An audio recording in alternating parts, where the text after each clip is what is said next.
Our first contributor to be inducted is best known as the doyen of rugby league broadcasters. A legendary career as a broadcaster, calling 31 consecutive grand finals on Sydney radio, famously calling games from a card table set up on the sideline, rain, hail, whatever. Hall of Fame, number 137, a beautiful man, Frank Hyde. The only thing that Roger didn't have time to say was, Frank Hyde, this is your life. That's right. And I know, being a radio and TV man, you'd like to say a few words. Ray, I never ever thought the day would dawn when I was lost for words. I'm almost lost for words. All I can say is that most of the things that I have in life are as a direct or an indirect result of my association with rugby league, and for that I'm grateful. Rugby league has been part of my life. Over 50 years it's been, even though I'm the boy with the man, I mean the man with the boy's face. I've enjoyed every moment of it, and even though I at times feel very strongly about what's going on and I express myself accordingly, it still is and always will be, to my mind, the greatest game of all. Thank you very much. Frank Hyde is represented tonight by son Michael Hyde. Please welcome Michael to the stage, the presentation party, Ray Hadley and David Middleton.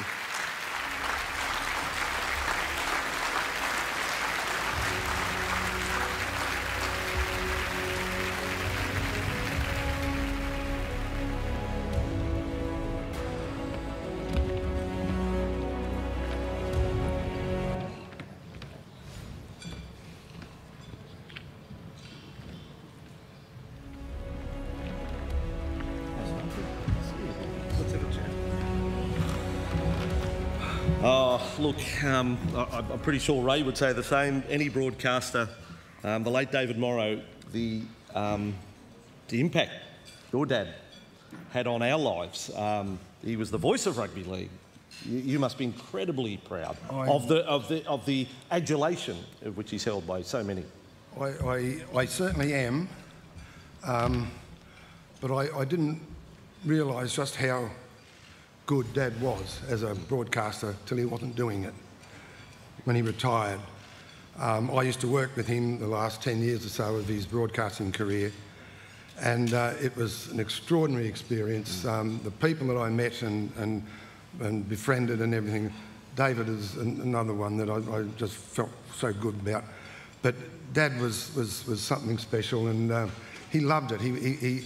People used to say to me at times, and ask Dad even, why he followed St George and why he followed Balmain, why he followed Eastern Suburbs, why he followed Norths, why he followed Manly.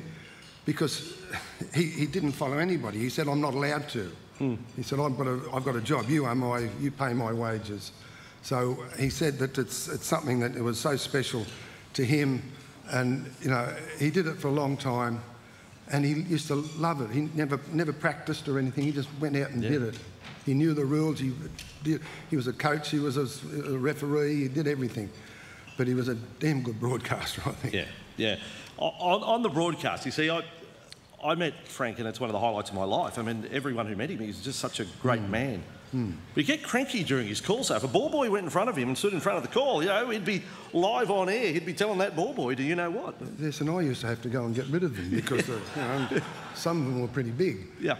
But they were accredited people. John Elliott used to do it purposely. Yeah, and, photographers, Photographers, but that was part of the game. Not in, you know, they wouldn't stand in front of him while he was actually broadcasting the game, but it was part of the performance, and he was idolised by a lot of people. He started taking tours away to around the world for the Frank Hyde tours, and the friendships made out of those things were extraordinary, and even a few people that went on Dad's tours got married. Not on the tours, mind you, but later on, met on the tours, and you know, we're lifelong friends with some of them. When talking about Benji Marshall earlier, I quoted Gus Gould. I'll quote Gus Gould again. He always said when he became a player and he was through Penrith and Utah, he just wanted to win the Frank Hyde Seiko watch. The man of the match got the Seiko watch. Saturday, 3 o'clock, you're the man of the match, you got the Seiko watch from Frank Hyde. Yeah, that was terrific. But The only one that Dad didn't present a Frank Hyde watch to, or Seiko watch to, was Dad himself. So after he retired, he had a couple left over, so he presented himself. That's so good. I think it's long overdue that Frank is in the Rugby League Hall of Fame, but he may be the best singer inducted into the Hall of Fame. Danny Boy is part and parcel of it. That got number 4 or 5 or something on the top 40. He recorded that when he was 60. Yeah. And released it on the Don Lane show, and it just went everywhere. It was terrific.